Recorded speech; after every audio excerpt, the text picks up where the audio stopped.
Aunque vamos con tiempo, seguimos con este segundo bloque, también dedicado a las infecciones de transmisión sexual.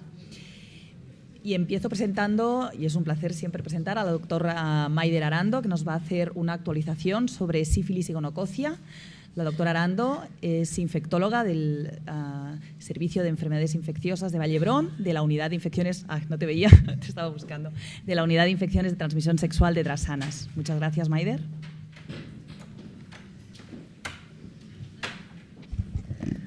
Bon dia a tothom, buenos días. Gracias por otra invitación a estas jornadas, siempre es un placer participar y gracias por la parte de presentación. Pues hoy vengo a hablaros sobre intentar hacer una actualización en sífilis y gonococia, y como el tiempo es limitado y hay muchas cosas que contar, pues vamos directamente con ello. Empezamos primero con la gonorrea. Sabéis que es una de las infecciones más frecuentes que tenemos después de la clamidia. Las tasas europeas son de 31 casos por 100.000 habitantes. Como veis, España está en rojo, con 32 casos por 100.000 habitantes en el 2021.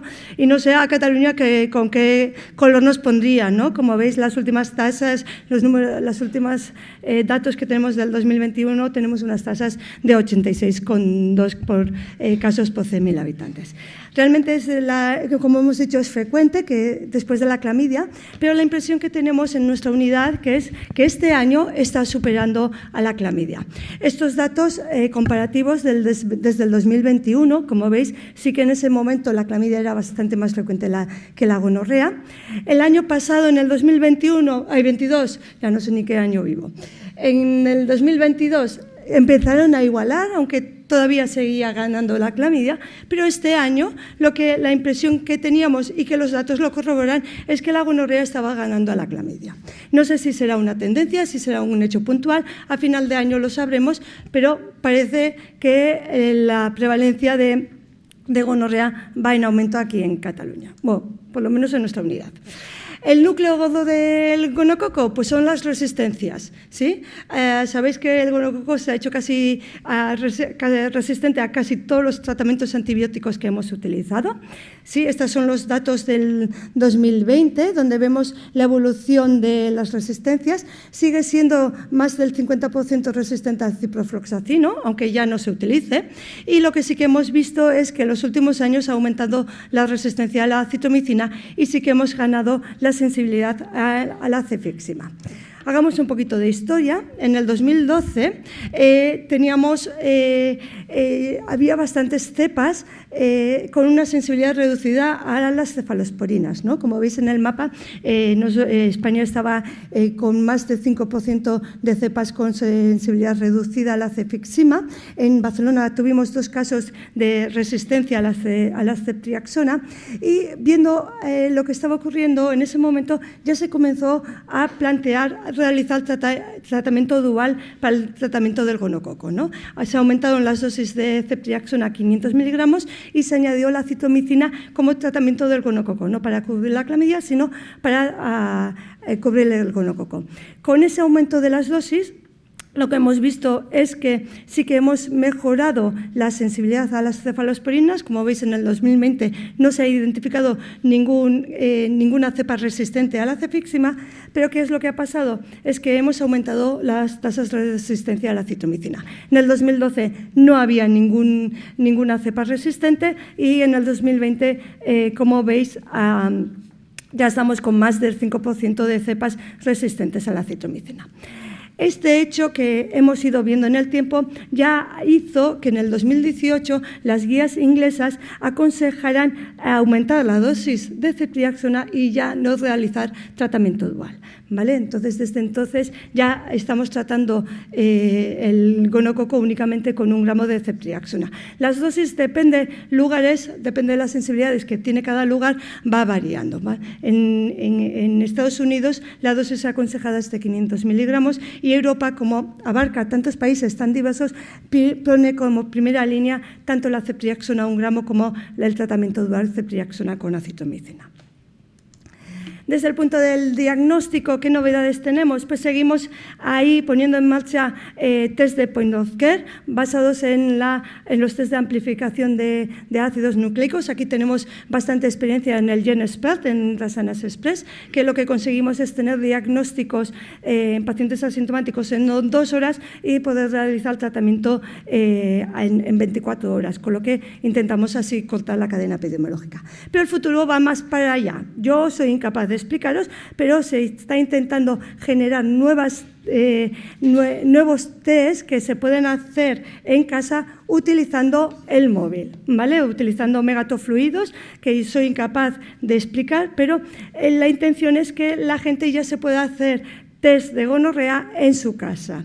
Además, también, aparte de utilizar test basados en las PCRs, se está adquiriendo experiencia en otro tipo de test basados en la detección de antígenos. En este caso, hay más experiencia en clamidia que en estudios realizados, aunque la N han sido pequeñas, demuestran una sensibilidad de 100% y una especificidad del 98%, y también se está ya investigando detección de gonorrea con esta técnica. ¿Y por dónde va el futuro? El futuro va por test de point of care de gonorrea junto con detección de resistencia al ciprofloxacino, con la intención de que si tenemos un test, una cepa sensible al ciprofloxacino, poder recuperar este tratamiento y así preservar un poco más las cefalosporinas. Más allá, me imagino que también se querrán incluir más detección de resistencias, aunque ahora por publicado lo que tenemos son resistencias al ciprofloxacino. Como el núcleo del gonococo son las resistencias, pues se sigue investigando nuevos tratamientos antibióticos. Tenemos el soliflodacin, ¿vale?, que actúa en la unidad GIRB de DNA girasa. Es un mecanismo similar al ciprofloxacino, pero que ha demostrado eficacia incluso en pacientes en gonococos resistentes al mismo. Tenemos también la solitomicina, que es un macrólido de 4ª generación, que in vitro ha demostrado mayor actividad que la ceftriaxona y la acitromicina, pero que en un estudio realizado ya en fase 3 que comparaba solitomicina con ceftriaxona y acitromicina no pudo demostrar la no inferioridad, con una diferencia del 4%. Los antibióticos muchas veces tienen dificultad a la hora de penetrar en la garganta, la penetrancia es diferente y muchos de los fracasos vienen por esta localización. Y luego, por último, tenemos el gepotidacin, ¿vale?, que actúa inhibiendo la DNA girasa bacteriana y la topoisomerasa 4, que se hizo un estudio en fase 2 que se utilizó en 1.500 miligramos y 3.000 miligramos, que ambos demostraron una curación del 96%, y en la actualidad hay un estudio en fase 3 que compara gepotidacin con ceftriaxona y acitromicina, que la fecha final es el septiembre de este año, y ahí ya tendremos resultados para ver si demuestran la no inferioridad y tenemos un tratamiento nuevo para el tratamiento de la gonorrea. Y el deseo de todos, ¿no?, tener una vacuna. Estudios realizados con vacunas específicas para la gonorrea no han demostrado ninguna protección, pero sí que se vio que tenían una protección, se había asociado a una disminución de tasas de gonorrea las vacunas de meningitis de serogrupo B. Esto ocurrió en Australia, que tuvieron un brote en el 2004 y se vacunó a una población concreta con el MNZB, y vieron que los que estaban vacunados tenían menos tasas de gonorrea respecto a los no vacunados, con una reducción de entre el 26 y 46%. La vacuna MNCB ya no está disponible, pero tenemos la Bexsero, que sí que lleva la MNCB más 3 antígenos recombinantes, que in vitro demostraron una respuesta cruzada, y ya tenemos unos primeros resultados presentados en el CROI de este año, donde se demostró en un estudio comparativo de 120 pacientes que se aleatorizaron a grupo vacuna y no vacuna en una proporción 1:1, ¿no?, que tenían menor tasa de gonorrea en los pacientes que estaban vacunados respecto a los no vacunados. Y además que el diagnóstico se daba más tardíamente que en los no vacunados. Así que aquí se nos abre todo una gran posibilidad, ¿no?, de la vacuna, y yo sé que se quieren hacer más estudios y, bueno, a ver hacia dónde nos lleva, ¿no? Pero es el deseo de todos que realmente tengamos una vacuna eficaz para la gonorrea. Pasamos a la sífilis, ¿vale? La sífilis es otra de las infecciones que va en aumento. Las tasas europeas son de 7 casos por 100.000 habitantes en el 2019. En el mapa, como veis, tenemos un color naranja, no llegamos al rojo intenso que tiene Inglaterra, pero si tuviésemos en cuenta las tasas del 2021, que son casi el doble, entonces sí que ya estaríamos con un rojo intenso. Y Cataluña, pues nuevamente tenemos tasas más altas que la media de España, con 25 casos por 100.000 habitantes. Sobre todo sigue afectando a hombres que tienen relaciones con hombres, pero tenemos aquí las mujeres heterosexuales que presentan un ligero aumento que no sabemos si será una tendencia que se mantenga o realmente es algo puntual y que volveremos a tener los datos más o menos de alrededor del 10%. Eso todo nos dirá el tiempo. Quizás lo más, en la clínica lo más novedoso, lo que podemos decir es que tenemos más neurosífilis precoz con afectación ocular auditiva. Aquí más es una percepción, no hay datos publicados que lo puedan confirmar, pero tiene su lógica, ya que si vamos viendo un aumento de casos y se da en un porcentaje de 5% la neurosífilis precoz, cada vez iremos viendo más afectación ocular y auditiva. Y la novedad, ¿dónde viene? Pues que las últimas guías, sobre todo las americanas, dicen que no sería necesario realizar la punción lumbar si la única clínica que tienen es la afectación ocular y la auditiva. La rentabilidad de la punción lumbar en estos casos es muy baja y la actitud terapéutica que vamos a seguir es la misma, los trataremos con penicilina endovenoso, ¿no? Entonces, ellos dicen que ya no sería necesario realizar la punción lumbar. Las guías europeas lo que dicen es que no sería necesario realizar si no hay afectación del nervio, ¿vale? En caso de que tengamos solo una uveitis, posiblemente ya no sería necesario realizar la punción lumbar. Desde el punto de vista del diagnóstico, pues el problema es que en este punto no tenemos ninguna novedad, ¿no? Y creo que el deseo de todos los clínicos es que tengamos por fin una prueba diagnóstica que realmente nos confirme, que nos ayude a confirmar el diagnóstico. Seguimos utilizando técnicas de hace 100 años, ¿no?, que tenemos que interpretar y muchas veces en esa interpretación siempre tenemos la duda si estamos interpretando bien o no, ¿no? Entonces, tener una prueba diagnóstica pues es el deseo de muchos clínicos, ¿no? Sí que tenemos la novedad que ya no es reciente, es ya antigua, la PCR del treponema pallidum, y sí que se han hecho, que luego veremos, estudios sobre la utilidad de esta PCR en saliva y recto. Y yo creo que un hito importante es que sí que se ha conseguido cultivar por fin el treponema utilizando células de conejo, y eso ha dado pie a la posibilidad de realizar estudios de sensibilidad antibiótica que luego posteriormente también analizaremos con mayor profundidad. Respecto a la utilización de la PCR, ¿vale?, en faringe, anus y orina, tenemos este estudio donde ven la rentabilidad de la misma en la sífilis precoz según los estadios, ¿no? Tenemos en la sífilis primaria, secundaria y latente precoz. Como veis, en la secundaria, en faringe tendríamos un 64% de los casos con una PCR positiva, en anus un 51% y en orina un 36%. Y en la sífilis latente precoz, en faringe un 24%, en anus un 13% y en orina un 7%. El estudio termina diciendo sobre la utilidad que podría tener en el cribado de pacientes asintomáticos. Ahí sí que tendremos que tener en cuenta coste-efectividad, ¿vale? Pero yo creo que quizás en estos pacientes con una sífilis muy precoz podían ayudar y sobre todo en estos pacientes que tenemos duda a la hora de clasificar si realmente es una sífilis latente precoz o tardía, si tendríamos una PCR positiva nos ahorraríamos 2 dosis de penicilina. Quizás en ese contexto podría ser de utilidad. Respecto al tratamiento, ya no me acuerdo si fue 3 o 4 años, salió este estudio retrospectivo multicéntrico realizado en Francia, donde comparaban el uso de ceftriaxona con penicilina para el tratamiento de la neurosífilis.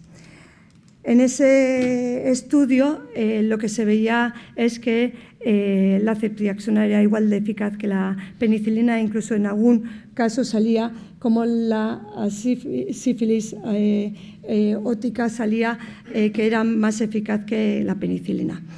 En este estudio es retrospectivo, tenía sus límites y sobre todo había la posibilidad del bias de selección y al hacer el estudio estadístico es una cosa que se tuvo en cuenta y que sí que parece que son igual de eficaces la ceftriaxona y la penicilina. Siempre leyendo que se trata de un estudio retrospectivo y que realmente lo que nos daría más luz sería un estudio aleatorizado que comparase ceftriaxona versus penicilina. Pero este estudio, ¿vale? Este artículo ha dado pie a utilizar la cefixima también por vía oral como tratamiento de la sífilis precoz. En este estudio no se diseñó para hacer un estudio comparativo que no demostrase la no inferioridad, pero se incluyeron 15 pacientes en el brazo de cefixima y 15 en penicilina y sí que se vio que la eficacia de la penicilina fue el de 93% y el de la cefixima 87%. Como hemos dicho, no era un estudio comparativo, no podemos decir que son igual de eficaces, pero sí que la conclusión de que llegaban los autores era que era una posibilidad a la hora de utilizar como tratamiento para la sífilis precoz y lo que sí que ha generado es un estudio comparativo que está en marcha. Por último, lo que hemos dicho previamente, ¿no?, es que la posibilidad de haber cultivado el Treponema pallidum ha dado pie a poder hacer el estudio de sensibilidad, donde se ha visto la eficacia del linezolid como tratamiento del Treponema pallidum, con la ventaja que tiene el linezolid respecto a la penicilina, que atraviesa la barrera hematoencefálica y podría prevenir la neurosífilis. Se hizo también pruebas con moxifloxacino y clofazimine, en las que estas últimas dos no demostraron eficacia. Entonces, ahora sí que está en marcha un estudio comparativo linezolid versus penicilina, que los datos están a punto de ser publicados. Y como medida de prevención, ¿vale?, traigo este artículo que es del 2020, ¿vale?, que habla de la doxiciclina como medida preventiva para las infecciones de transmisión sexual, sobre todo sífilis y clamidia.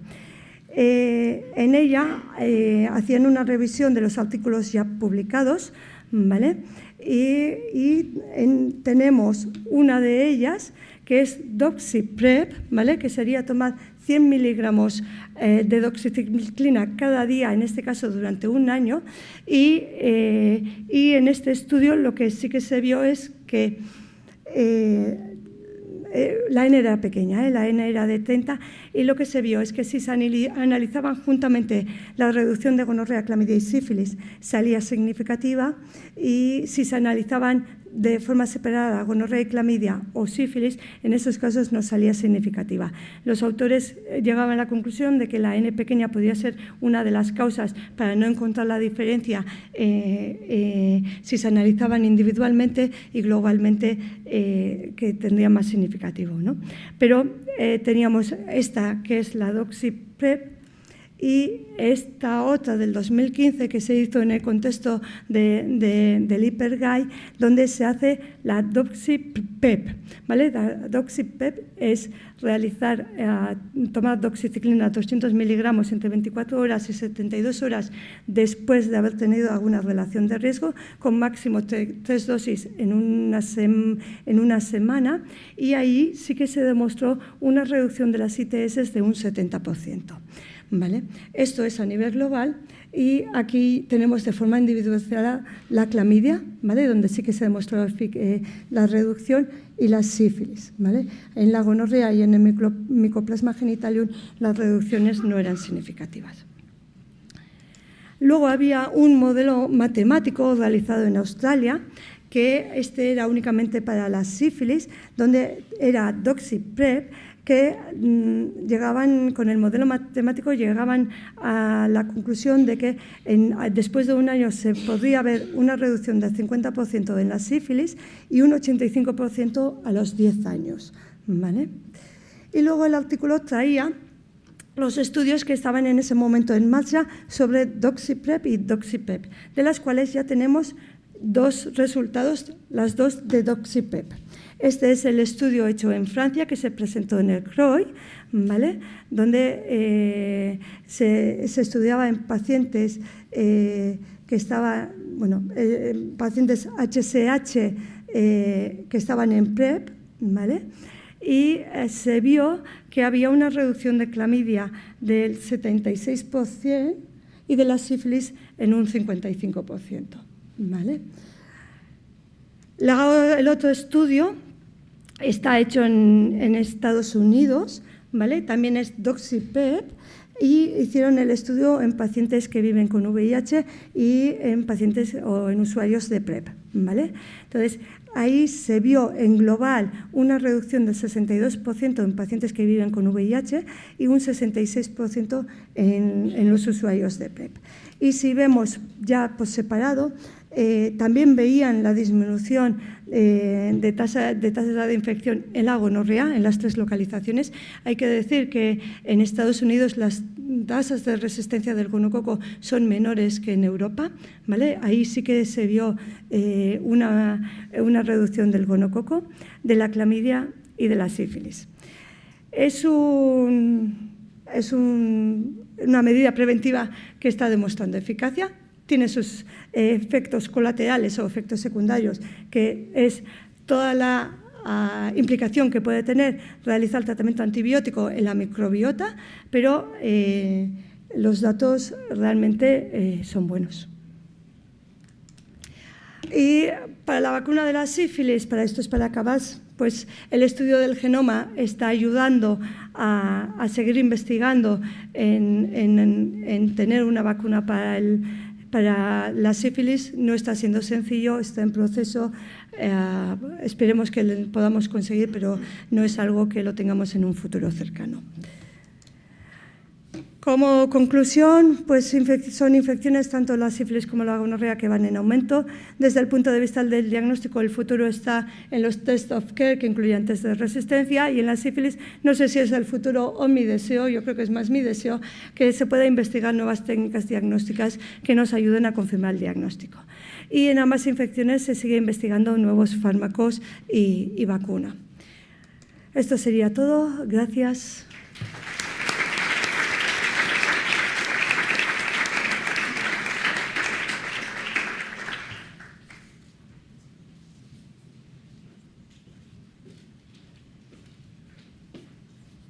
Hola de nuevo. A continuación vuelve a hablar, como bien dice el doctor Palma. El doctor Palma es un investigador que está trabajando en la Agencia de Salud Pública de Barcelona y que nos va a presentar un estudio que se titula Características de los hombres que tienen sexo con hombres y mujeres en Madrid y Barcelona entre los años 2018 y 2021. Muchas gracias. Gracias por la oportunidad de mostrarles esto. Sigue mucho la línea también con lo que hemos hablado al principio. Entonces, la idea es mostrar las características de los hombres que tienen sexos con hombres y mujeres en las 2 ciudades. Partí con una foto referenciando a Kinsey, porque al final somos todos un poco bisexuales. Como ya hemos visto en esta mesa, los hombres que tienen prácticas sexuales con otros hombres constituyen una población clave al momento de adquirir VIH y ITS. Esto ya se conocía hace tiempo y continúa siendo real. Dentro de este grupo, diferentes artículos han planteado que aquellos que además podrían tener prácticas con mujeres podrían presentar particularidades que les expondrían a un mayor riesgo. Primero, muchos estudios que los han clasificado al momento de estudiar categorías ven que hay un mayor riesgo observado, se observa menor uso de preservativo, mayor número de parejas sexuales, hay un mayor posiblemente de sustancias o un mayor sexo transaccional. También se observa que estas personas podrían presentar una menor vinculación sanitaria, enfrentándose a diagnóstico tardío en las ITS o mayor desconocimiento de sus estrategias preventivas. Algunos autores plantean que se podría deber principalmente a que este grupo podría presentar reticencia a las políticas que son destinadas específicamente al colectivo gay. Muchas veces como sanitarios hacemos la bajada de estas estrategias preventivas directamente en las ONGs que concentran la mayoría del colectivo, pero esto podría hacer que muchas personas que estén pasando por fuera y vean esto no se sientan identificados, lo cual se podría traducir además en una menor vinculación comunitaria, una marginalización socioeconómica, y una cosa que se llama bifobia internalizada, que es esta percepción de rechazo hacia la propia práctica. En sí, no es lo mismo decir que los hombres que tienen sexo con hombres y mujeres son bisexuales, ya que la identificación bisexual no es lo mismo, no es solo la práctica, sino que lleva otras características.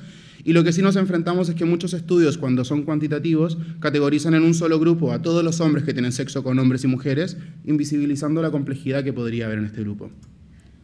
Es por esto que dentro de los estudios que realizamos en el estudio Métisos durante el año 18 al 21, se realizó un estudio multicéntrico en Barcelona y Madrid por estas características que hemos discutido que podrían presentar una mayor concentración de GVHH de España y el resto del mundo. Y quisimos trabajar tanto en centros que fueran específicos de ITS, como fue el Centro Sandoval y Drasanas, pero además centros que fueran de características más comunitarias, como fue el programa que trabajamos en la Agencia de Salud Pública y un programa en Madrid que tienen otras estrategias de reclutamiento que podrían ser útiles al momento de ver una mayor diversidad del grupo. Este estudio, que ya ha acabado, ha sacado bastantes artículos donde los más importantes es que hemos encontrado que este grupo presentaría un mayor consumo de todas las drogas que estudiamos en comparación a los hombres de la población general, donde un 50% habría consumido drogas en contextos sexuales en el último año, tanto en Barcelona y Madrid. Encontramos que un 2.1% ha iniciado consumos sexualizados inyectables, que se llama slamming conocido normalmente, donde un 40% ha compartido material inyectable. Este dato, si bien se ve bajito, es mucho más alto que todos los casos reportados previamente, y en los datos que tenemos al 2023 iría en aumento. Y también que la prevalencia de hepatitis C sería mayor en poblaciones que realizan chemsex, slamming y otras prácticas de sangrado relacionado al sexo, que está por publicar. Esto fue tanto por un FIS como por una ayuda intramural.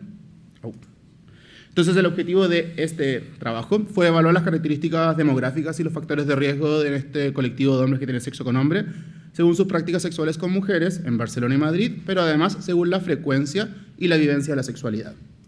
Para esto, es un estudio transversal analítico de acuerdo al análisis secundario de este estudio multicéntrico, en relación a esta población que voluntariamente acudiese a testearse en alguno de estos 4 centros en el año de seguimiento. Tenían que aceptar su consentimiento, realizar una encuesta que era virtual, autoaplicada al momento después de la consulta. Como variable dependiente se les preguntó en relación a términos de relación sexual, o sea, prácticas que sean solo penetrativas, anal o vaginal, si habían tenido relaciones sexuales con hombres, mujeres y en prácticas intermedio. Clasificamos como HCHMF, que es un nombre raro, pero luego tendrá todo colores, si frecuentemente o más de la mitad de sus encuentros ocurrían con mujeres, ocasionales aquellos que tenían sexo de forma esporádica con mujeres y exclusivos aquellos que solo habían tenido sexo con hombres, que se manejaron como un grupo de comparación. Las variables independientes las clasificamos entre el grupo demográfico, como edad, país de origen, nivel educacional o situación económica, variables de salud sexual, como diagnósticos previos de ITS, pruebas de VIH previa, vacuna de hepatitis, cantidad de parejas sexuales, realización y consumo de trabajo sexual. Y como prácticas de riesgo consideramos el uso inconsistente de preservativo, uso sexualizado de drogas, uso inyectable sexualizado de drogas y otras prácticas con riesgo de sangrado, además de qué tipo de canales utilizaban para conocer a sus parejas sexuales. Los análisis presentaremos descriptivos, hicimos regresiones logísticas donde la vivencia de sexualidad fue una variable de ajuste en las personas que frecuentemente tenían sexo con mujeres, pero que fue de estratificación para aquellos que ocasionalmente tenían sexo con mujeres. Y con esto Pues los resultados, siempre que hablemos de frecuente estará bien en rojo, siempre que hablemos de ocasionales estará bien en azul, para hacerlo un poquito más ágil.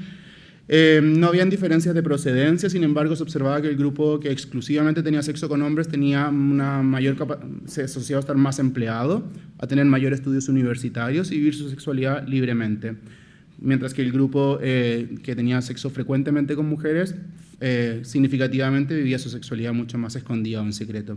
También venían aparentemente mucho más de Barcelona que de Madrid.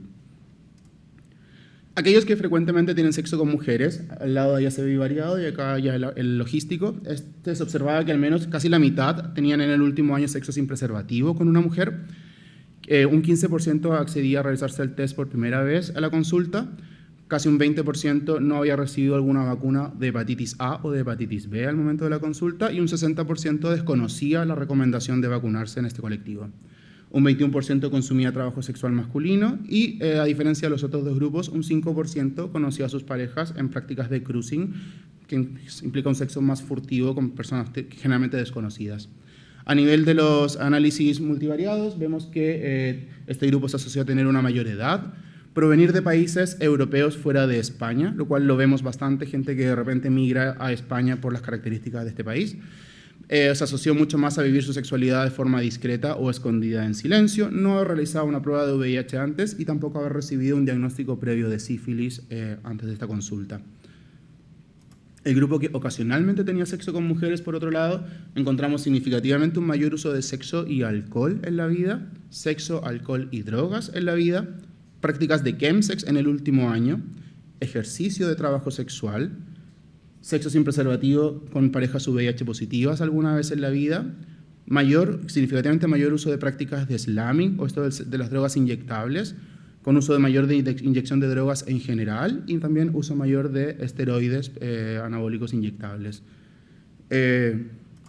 A nivel de práctica, o sea, los análisis multivariados, vemos que el grupo que vivía su sexualidad de forma abierta era significativamente mayor en edad, tenía un diagnóstico mayor de sífilis y gonorrea en la vida, mientras que las personas que vivían su sexualidad oculta tendían a haber más sexo con parejas VIH positivas y haber sido penetrados más veces por chicos en una misma sesión, mientras que el grupo de abiertos tenía otras prácticas con mayor riesgo de sangrado, como puede ser el fingering. Evaluamos fisting también y otras prácticas, pero no habían diferencias acá.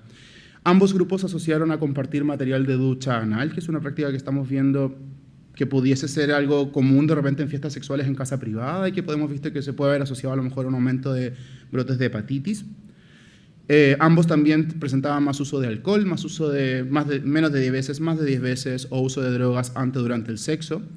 El grupo que ocasionalmente tenía sexo con mujeres y vivía su sexualidad abierta se asoció significativamente a usar drogas inyectables y uso de esteroides, mientras que ambos refirieron asociarse más a compartir drogas para esnifar en relación al sexo. Y como conclusiones, este colectivo es un grupo muy diverso. Reconocerlo entonces y sus características permitirá desarrollar intervenciones más efectivas. Aquellos que frecuentemente tienen sexo con mujeres se asociaron a un menor testeo, una menor vacunación, mayor desconocimiento de estrategias y mayor consumo de trabajo sexual masculino. Por tanto, como recomendaciones para la práctica, quienes trabajemos con estos colectivos, fortalecer una vinculación efectiva en aquellos que tengan una sexualidad vivida más en secreto, acompañando principalmente salidas del armario que pueden ser tardías, que pueden requerir un poco más de vinculación a otras entidades. El estudio de contactos en este grupo puede tener implicancias familiares o afectivas importantes que hay que identificar durante el proceso de consejería porque puede ser una barrera al momento de hacer un estudio efectivo. También es importante cuando hablamos de las poblaciones puentes, especialmente en este grupo, identificar las vinculaciones con estas parejas sexuales femeninas debido al tipo de estrategias que les podemos recomendar. Muchas veces para una persona que tiene en casa una familia y tiene una vida un poco más oculta, llegar con 3 cajas de PrEP más los kits de atención puede ser una barrera que tal vez decida no hacerlo simplemente por esto. Así que hay que tenerlo muy presente. Este grupo tiende a no sentirse tan identificado con apps de contacto que son directamente gays, por tanto tienden a usar otro tipo de apps donde es importante estar presente, menos comunes, plataformas de internet o sitios de cruising donde es importante el trabajo comunitario que se hace en esos espacios. Y dentro de este grupo podría existir un subgrupo de hombres que son consumidores de trabajo sexual transfemenino, que podría tener un riesgo aún más elevado por su mayor falta de reticencia a estas políticas. En el grupo que ocasionalmente tiene sexo con mujeres, se observaba mucho mayor cantidad de sexo asociado a alcohol y drogas y prácticas con mayor riesgo de sangrado sexual. Quienes viven su sexualidad de forma oculta se asociaron a un sexo sin preservativo con parejas VIH positivas y sexo grupal, mientras que aquellos con una sexualidad más abierta se asociaron a mayor uso de drogas inyectables y uso de esteroides. En este grupo vemos que hay claramente prácticas de mayor riesgo que requieren mayor investigación en profundidad, tal vez mucha más investigación cualitativa, tanto para comprender la complejidad de este grupo y desarrollar mejores intervenciones. Como recomendaciones al momento, vemos que es un colectivo altamente vulnerable al consumo sexualizado de drogas problemático y por tanto se beneficia de estrategias de reducción de riesgo en chemsex. Para esto es importante que desarrollemos redes de derivación y vinculación tanto con servicios de salud mental, servicios de manejo de adicciones y entidades comunitarias que estén trabajando al respecto. Favorecer acá estrategias combinadas como el testeo regular, PrEP, PEP, preservativos, vacunas, pues Doxy-PrEP si es que corresponde también, que lo hemos visto, y comprendiendo que la consejería debe ser siempre con una perspectiva mucho asociada al placer y los derechos sexuales, porque de repente el sobremedicalizar este colectivo hace que pero hay una como fármacopornografía de repente que podría desaparecer acá, que es interesante ver cómo se enfrenta la discusión de sexo en este grupo, y evaluar el impacto de la construcción de la masculinidad hegemónica en los vínculos de cuidados y redes de apoyo que van generando. Para cerrar entonces, contarle que esto lo vimos en el programa de pruebas rápidas. Este programa lleva desde la Agencia de Salud Pública lleva trabajando estrategias de vinculación a colectivos vulnerables desde el año 2004, acudiendo a Pride y saunas a vacunar. Desde el 2015 que estamos trabajando en diferentes apps que hemos visto este grupo de chemsex slamming, ya hemos avanzado en estudios de salud mental, acceso a servicios y otras estrategias más comunitarias, y también vigilar cuál será el futuro de este programa, que será siempre mantener como misión investigar la vigilancia epidemiológica en colectivos claves y fortalecer la respuesta a los servicios de salud vinculados al continuo de las ITS frente a emergencias relacionadas a la salud sexual. En ese sentido, ese es mi doctorado, llevamos 2 tesinas más, una ya depositada, así que esperamos seguir avanzando. Muchas gracias.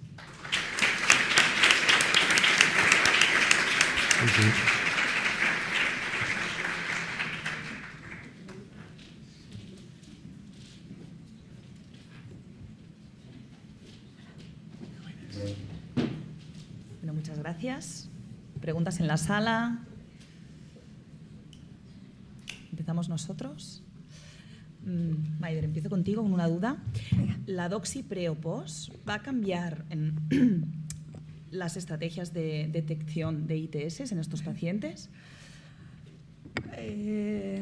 Primero hay una primera discusión, ¿no? Yo creo que es doxy-PrEP, doxy-PEP, a quién, cuándo y cómo, ¿no? Es decir, yo creo que todavía no hay directrices claras, ¿vale? Respecto a eso, y yo creo que es el primer paso importante y que nos tenemos que dar prisa a hacer recomendaciones, ¿no? Es decir, esto está aquí, ¿no? Los datos son buenos, hay mucha reticencia porque tenemos todo el problema de las resistencias que puede generar la microbiota, que tenemos que tener en cuenta. Hay estudios también en marcha de cómo puede afectar estos programas en las resistencias en la microbiota que tenemos que poner en la balanza, ¿no? Es decir, no, los datos son muy buenos, tenemos que tener claro cuáles pueden ser sus consecuencias y de ahí decidir si sí, a quiénes, durante qué periodo, ¿no? Es que hay muchas preguntas todavía sin resolver, ¿no? Entonces, bueno, tenemos ahí un trabajo importante. Y son reducciones importantes sobre la clamidia. Es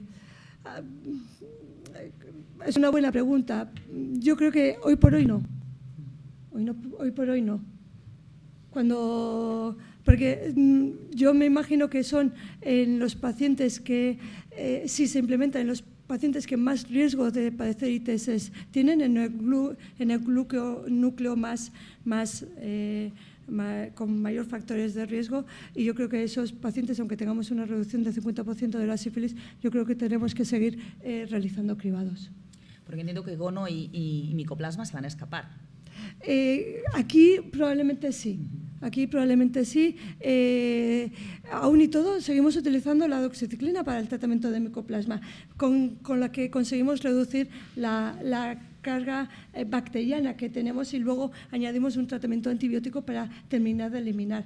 No sabemos si se implementa esto, qué consecuencias tendremos con el micoplasma, que realmente es una de las bacterias ahora mismo que más problemas de resistencia tenemos, ¿no? Que donde vemos más fracasos terapéuticos y que muchas veces menos recursos tenemos. Perdón, David, que empiece también con Maider, pero ahora irá por ti, es porque es el mismo tema.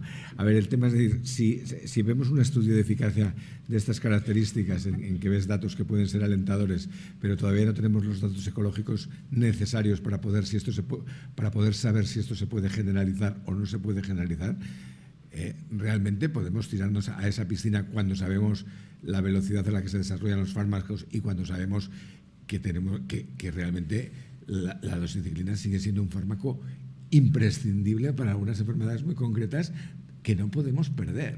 O sea, que nos podemos tirar a esa piscina o nos estamos precipitando. Claro, la cuestión es... Perdona que te diga una última cosa, porque lo del tratamiento supresor versus, en otros tipos de infecciones versus el tratamiento precoz del episodio concreto es una cosa que todavía no hemos acabado de dilucidar. Claro, la cuestión es ¿qué pasó con la PrEP? Para el VIH. Lo que digo es que los usuarios se adelantan a las decisiones médicas, ¿no? Y teníamos mucha gente que estaba haciendo PrEP cuando todavía en España no estaba implementado. ¿Puede pasar lo mismo con la doxipep? Es una buena pregunta, ¿no? Entonces, yo creo que una de nuestras tareas es, nos tenemos que lanzar a la piscina sí o no, y si nos lanzamos, ¿en qué circunstancias? Es decir, sobre todo, tener nosotros los criterios muy claros, ¿no? El uso de la doxiciclina como PrEP o PEP se basa en su uso también durante tiempo prolongado para la malaria, ¿no? Entonces, es verdad que nos lo tenemos que reservar porque sigue siendo tratamiento importante, ¿no? Pero para otras patologías quizás no nos preguntamos tanto, ¿no? Quizás tenemos más alternativas. Claro, no. Sí, son alternativas, ¿eh? Es decir, aquí siempre es una discusión difícil, ¿no? De que las alternativas de cribado y tratamiento precoz no están demostrando que bajamos las incidencias de las infecciones de transmisión sexual, ¿no? Entonces, yo no digo que hay que cambiar una por la otra, pero sí que valorar si realmente... Yo creo que faltan datos, yo no estoy diciendo que nos tenemos que meter a la piscina, pero sí que tenemos que tener en cuenta que tenemos que hacer... tener en cuenta nosotros también qué consecuencias puede tener en la microbiota, pero también intentar posicionarnos con cierta rapidez, ¿no? Porque si no, los usuarios se pueden adelantar. Preguntas en la sala, ahí detrás. Es un tema muy controvertido, y lo he traído y lo he puesto lo último por este motivo, ¿no? Porque sabía que es un tema que crea mucho diálogo en el personal sanitario porque no tenemos respuestas, es la balanza, ¿no? De disminución de las ITS y la consecuencia que puede tener en la microbiota. Hay estudios que sí que se han publicado en el CROI también, se presentaron en el CROI, que eran del mismo grupo que presentó el año pasado los estadounidenses, que sí que veían que, por ejemplo, en el MASA no se veía ningún cambio en la sensibilidad.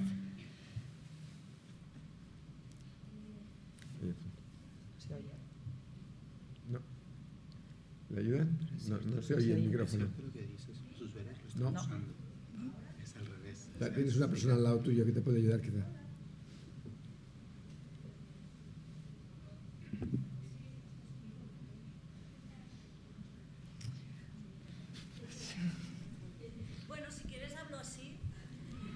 La pregunta es para los servicios especializados, eso de atención primaria.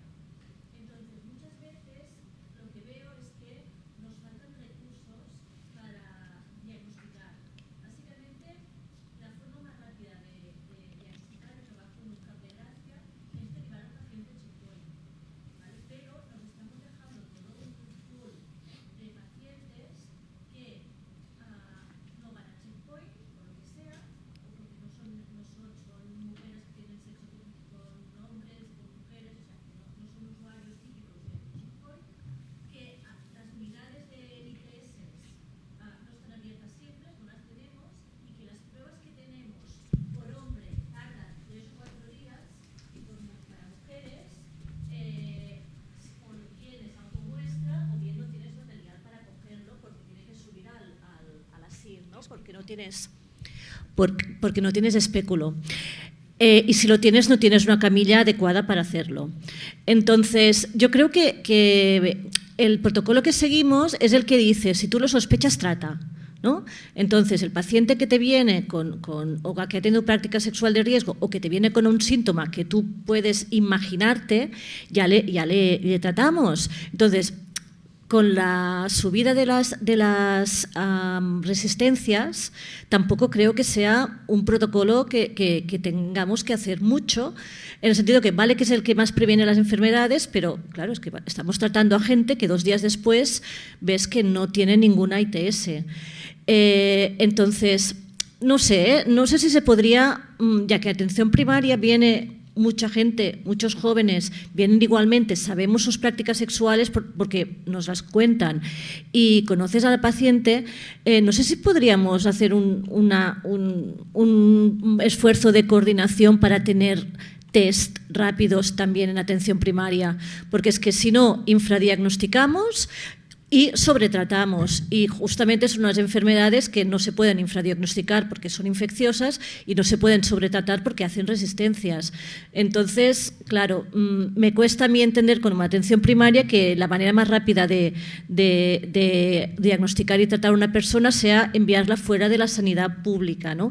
Que estoy encantada. Yo con Checkpoint además me quitan un montón de trabajo porque los pacientes que vienen de Checkpoint vienen educados, tratados y vienen con todo eso. O sea que no es una queja para eso, pero sí que es un poco de atención primaria, la primera puerta de entrada de todo esto, pero que aún tardamos entre 4 y 5 días en saber si alguien tiene una infección sexual o no, que se trata también como un poco como tabú, ¿no? Para la faringitis la tenemos en 2 minutos y para la ITS, habiendo estos, no, tenemos que hacer una prueba que tarda y todo esto. Entonces, no sé si vosotros también veis esta necesidad de incrementar la detección en atención primaria. Sí, la vemos. La cuestión es el coste. Es decir, los test que tenemos ahora de point of care, como el GeneSpert, pues son muy caros, ¿no? Entonces, nosotros el GeneSpert solo utilizamos en pacientes asintomáticos para realizar cribados. En pacientes sintomáticos todavía utilizamos y enviamos las muestras a microbiología de Vall d'Hebron. Entonces, también tenemos esa dificultad. Tenemos otras cosas, tenemos un laboratorio maravilloso que nos hace grams, que nos orientan también si es una uretritis gonocócica o no gonocócica, pero el diagnóstico etiológico lo tenemos a la semana. Pero sí, ahí está el futuro. Pero todavía los costes son muy altos, ¿no? Y organizar e implementar, yo creo que es costoso no solo económicamente, sino de gestión de pruebas, ¿no? Pero bueno, yo espero que el futuro vaya por ahí, que tengamos probablemente, no sé si GeneSpert o test de antígenos que vayan por ahí. Yo creo que en ese sentido, perdón, ¿cómo voy a...? O sea, desde el Departamento de Epidemiología se ha hablado mucho esto de que hay una desigualdad en torno al manejo de las ITS, comparando ciertas poblaciones que pueden acceder a ciertos servicios, particularmente de lo que se hace hoy día en primaria y en los ASIR. Y eso se ve a nivel del tipo de diagnóstico, la población que llega, Y finalmente el abordaje que se puede realizar que depende de muchos factores, o sea, de la formación que han recibido los profesionales, de las capacidades técnicas del servicio y para arriba, presupuestos y política. Así que se está trabajando en intervenciones, que de hecho lo que presentamos ahora con el Drasanas y con el CEJAS, pero como hay una estrategia a largo plazo en el cual se considera que todo usuario que acceda al continuo de cuidados en la ciudad de Barcelona debería recibir las mismas preguntas, los mismos diagnósticos, los mismos tratamientos y todos los pasos necesarios para que la respuesta sea homogénea. Y tal vez las pruebas rápidas no son, eso es solo una parte, porque hay muchas cosas que la prueba rápida, incluso con gonorreas y clamidias, no es tan efectiva, pero que hay que trabajar para allá. Había dos preguntas por allí, una aquí delante y otra allí detrás. Gracias. Hola, mi pregunta es para Maider. Quería saber un poco el posicionamiento que tienes frente a la vacuna del Bexsero, frente a la protección cruzada que hay con la gonorrea. Si solo con los datos que han dado en el CROI, ¿la recomendarías? ¿Esperarías más estudios? Y si la recomendarías, ¿por qué grupo de riesgo comenzarías?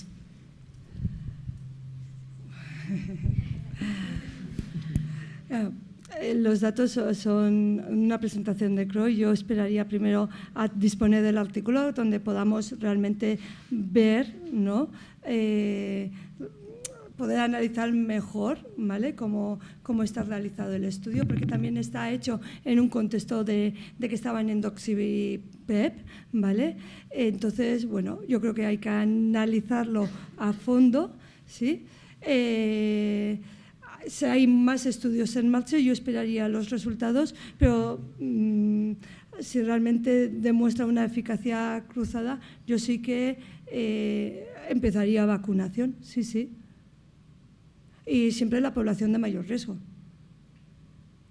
Otra pregunta aquí. Sí, gracias. Tengo la sensación de que estamos enfrentando dificultades para desarrollar una estrategia eficaz de salud pública para la prevención y control de las ITS en estos momentos. Estamos con un paradigma excesivamente clínico y nos está faltando más una visión poblacional, epidemiológica, de la epidemiología de la atención de las infecciones de transmisión sexual. Y mientras no complementemos, no estoy oponiendo un concepto al otro, pero no complementemos ese paradigma clínico con el epidemiológico, no vamos a poder arribar a una buena estrategia de salud pública. Vamos a estar dándole vueltas a las cosas con los nuevos desarrollos tecnológicos, diagnósticos o farmacéuticos, pero no vamos a estar abordando los grandes determinantes de qué es lo que dispara en gran medida un incremento en la transmisión de infecciones de transmisión sexual. Estoy de acuerdo, ¿eh? Es decir, es hasta ahora, basándonos un poco en la historia, ¿no? Se está apostando más en test and treat, ¿no? Que es muy individual, que lo que estamos viendo es que no estamos consiguiendo que bajen, ¿vale? Quizás sí que nos falta esa mirada más de qué está ocurriendo en las redes sexuales y cómo tener una mirada de abordaje más global, aparte del individual. Bueno, le damos la penúltima palabra al doctor Paredes, porque la última la tengo yo, o sea que date prisa. No, yo para poner un poco de polémica, es decir, hasta que salió la PrEP no bajaron las nuevas infecciones del VIH.